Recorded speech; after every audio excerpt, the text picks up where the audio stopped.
You know what I'm saying? You see a couple, I get there, boom, fade, he on top of it. You know what I'm saying? Right there. Did So you I make teach my Shai that? adjustments. I'm about to say, yeah. I was mid-range with Shai, man. That was everything that he do on that left side of the court. That skill work that he did with me. Yeah, because that's what you like left. Yeah, but he's very, like Shai was very methodical with his work.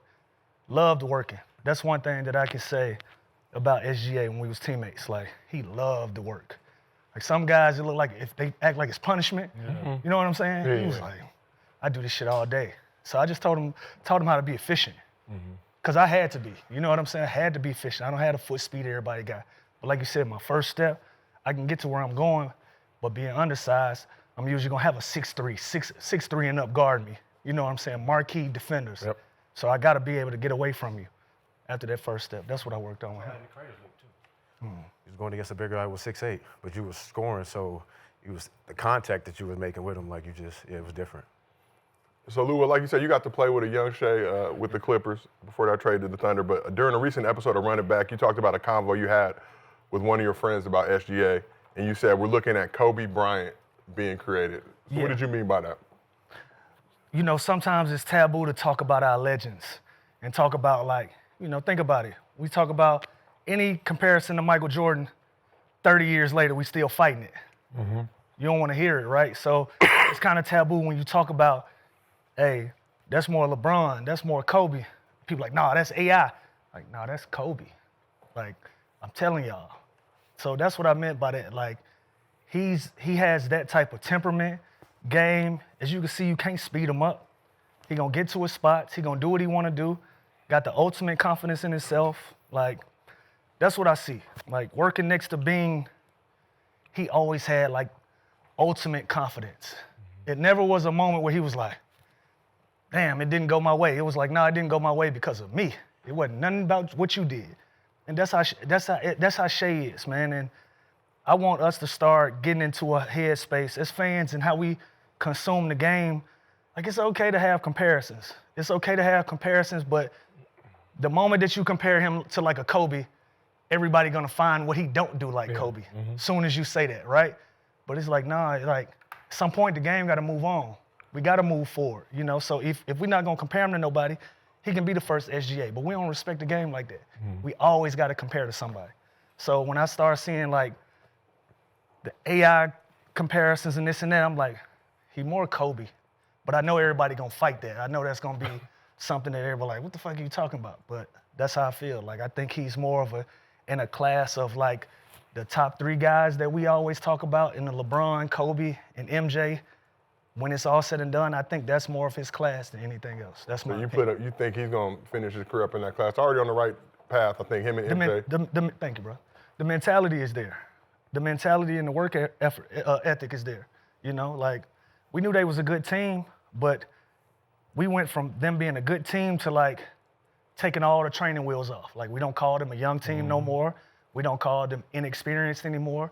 And I think a lot of that is because of his maturity. Him being the leader of the Snake, him being the leader of that group. When you look at them now, you look at them as like a legit contender. Yeah. And obviously they're down 2-1 in the series of the Pacers right now, but they have not lost back-to-back games all season, I think dating back all the way to 2023. Shai has historically struggled in game threes. I think in this postseason so far, it's been his lowest scoring average amongst all the different games in the playoff series. But you think he's going to pick it back up game 4? You're going to see that killer instinct for the rest of the series? That's what he's done all year. You know, one of the things that you can put on his plate is he's been consistent. You know, he's always been consistent, and any time that he didn't have a great game, he's always responded. Give Indiana credit, though. They defending just like OKC defended.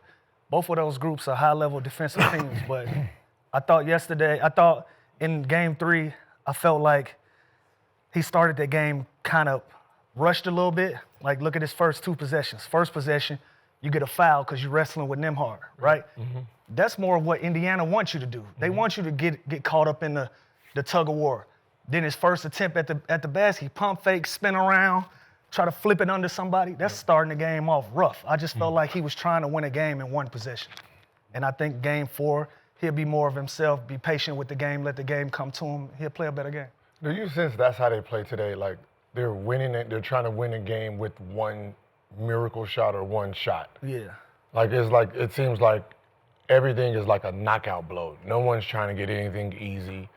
It's like, you got 48 on the clock, and y'all are They trying to get it in. trying to hurry up and get it back. Like, just take your time. Yeah. And you know, It's there. The and game you know is that, there. You know how the energy go, man. You start a game off a little rocky, you spending the rest of the game trying to get back on the right page. Mm-hmm. Sometimes when you playing catch up, you can't. And Indiana didn't allow them to play catch up. And they not. And they not. You know what I'm saying? Especially you got damn near 60 points coming off your bench. Yep. And then T.J. McConnell he's stealing inbounds passes, giving them extra possessions. Ben Mathurin ain't miss a shot. You can't afford that. You can't afford to ease into a game like that when you got a team that's hungry in the next couple games on their home court. What's so funny is when we talk about them being young, it showed yesterday. Mm-hmm. I've never seen a veteran team or any other just veteran player turn the ball over that many times on an out-of-bounds play. Yeah, like Just score a basket. Who the fuck does that? It's that careless shit they using against you, right? It's instincts from players. It's coaching. Hey, they picking you up full court. You already know that. So now you already know that now, but you lackadaisical in your inbound shit. But you got to know that. Listen, they picking us up, so we got to be mindful of that. They don't even do that shit in college. They did that shit I've never 5 seen times though. I've never seen that many turnovers in college on it. You know when you score, you can run a baseline. You know when you score, you can just let the ball drop. It's like they score and they trying to, like they Indiana, to try to beat the press. And then even with, SGA and them, we was always taught above the free throw line, so you have wiggle room to move. They trying to catch. Drill. Yeah, we had the drill. They sitting there trying to catch the ball on the baseline. Nigga, that's the easiest place to trap on the press. Underneath. Underneath the basket. Like, all of it is wrong. The worst place ever. They always teach you, don't take the ball out underneath the basket. Oh, take the ball out underneath. Oh, just grab it and just. Like Caruso did it a couple times. I'm like, dude, you have no. And think about what that do to your rhythm though. When you taking the ball out fast and you used to pushing it up, now he's stealing. So y'all just holding the ball, you mess up your whole rhythm on your offense now. Now everything off. Oh, it's purposeful what Indiana's doing. Yeah. Right, they are. That's Carlisle, yeah. Yeah, they're intentionally. Listen, we're gonna slow y'all down. We're gonna make y'all do things that we want y'all to do. Hey, man. You couldn't. I think about like when I first came in, and when the young boys, y'all got to pick up full court. And I remember trying to pick up J Kidd full court, and it was so difficult because it was always this banana move, where if he's starting on this side, Right side. and he's running this side, and you running with him, you take the ball out, and then y'all both moving together, and he has that. It's like a receiver move, and he's running he's taking off. It's like I've never seen somebody on a trap trying to catch the ball stand still.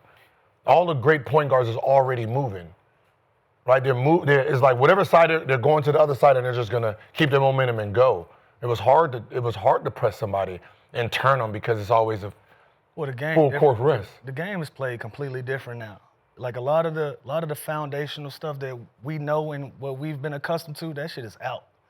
Even that, like we said, there used to be a drill for guards. Yep. They'd throw the ball off the backboard, you start on the right side, you free throw line circle. Now I'm going on the fly. That's how I'm initiating the offense. Yep.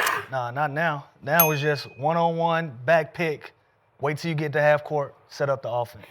Completely different now. So, speaking of one-on-one, we just saw a little preview of the one-on-one battle between you two. Mr. B, how you feel?